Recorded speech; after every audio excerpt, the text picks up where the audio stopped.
Paddy Pimblett is confident he will beat Michael Chandler inside of 3 rounds. During a fighter interview with the UFC, Paddy had some fight week heat to share.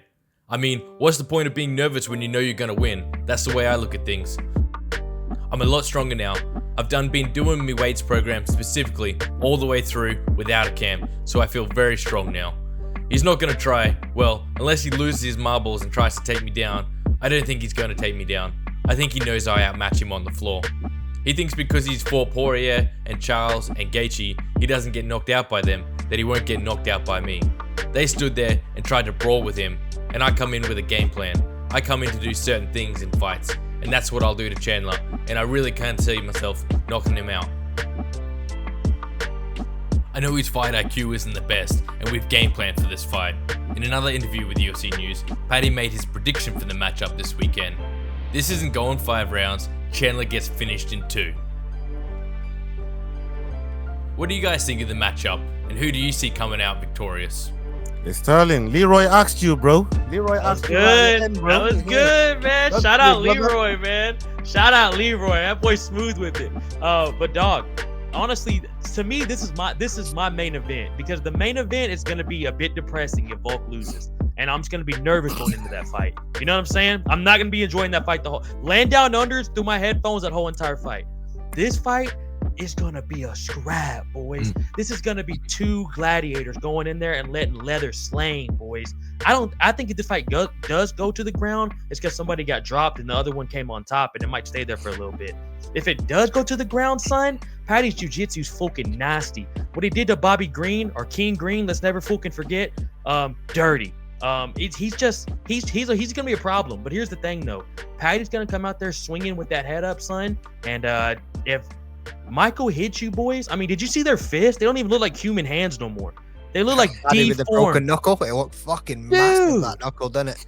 Dude, if they hit you with that, I mean, Modestus, it's like Modestus over here. If he touches you, you're gonna go see Jesus Christ. You're gonna go see the God of gods. So it's like that, boys. If either one of these dudes get touched, have fucking fun. Modestus, what do you think, dog?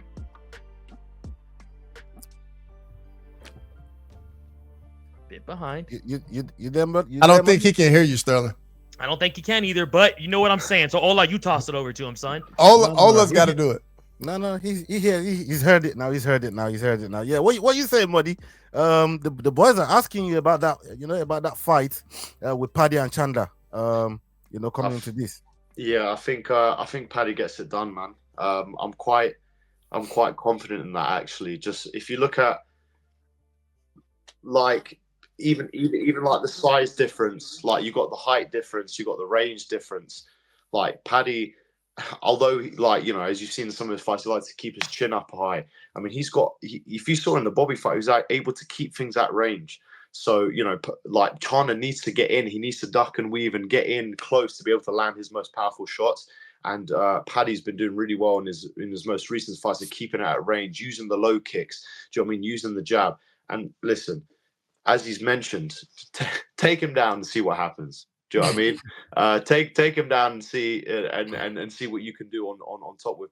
And Chandler in his fights has seemed to leave openings against guys who've got good jiu-jitsu. So if it did end up going to the floor, I think Paddy would just be able to literally, it'll be like a fish out of water on the ground, because I know Paddy's ground game is of the next level. You know what I mean? The only way I see Chandler really winning this fight is if he lands some sort of looping shot whilst he's coming in and blitzing. You know what I mean? Big overhand right. You know what I mean? He smacks one of those on the chin, and then it's not a good day. But if Paddy can implement his game plan, keep it at range, keep it with a long jab, stiff jab, low kicks, and stuff like this, I think he would handily win this fight. Even though Chandler is an amazing athlete, I respect him so much. He's done so much in the sport, but I think, like I say, skill for skill, Paddy.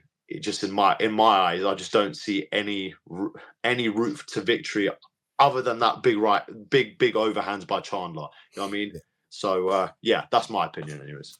I mean, Olin, you just that big overhand, right? But what if? I mean, it's not like Chandler don't have grappling though, bro.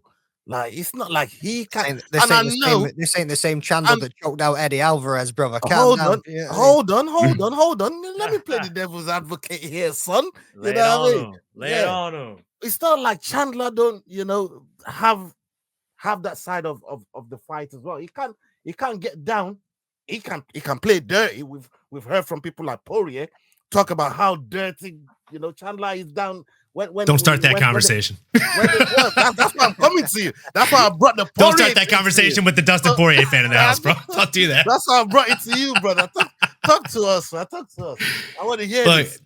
I mean, you're making great points, right? Like it's not like he's a new guy in mixed martial arts. Like he's been here for a very long time. He does have grappling, but there's different types of grappling. Just like we can say there are different types of striking, right? There are karate strikers, there are taekwondo, there's Muay Thai, there's point style fighters, right?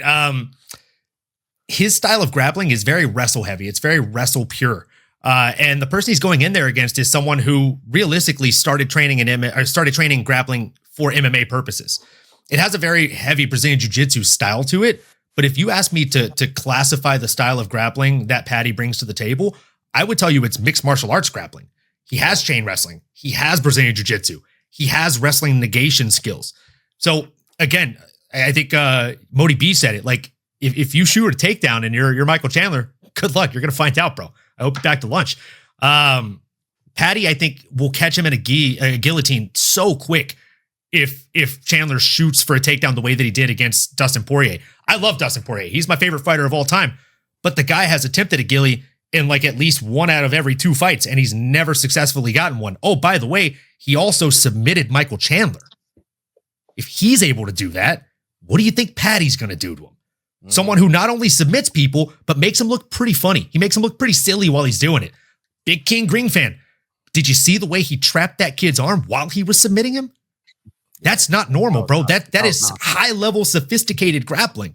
And I think if Chandler shoots on him, he's going to get a hefty lesson in that high-level grappling.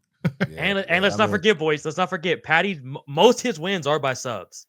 I mean, that's what I'm saying. People think of his hands, but he's literally he is a crafty, savvy veteran on the ground. He is leaps and bounds above the age in which he represents inside of that octagon when it comes to the grappling factor. He's nasty, dude. I can't believe how nasty he is on the ground. Is he a black belt? Yeah. Yeah, he's a black belt.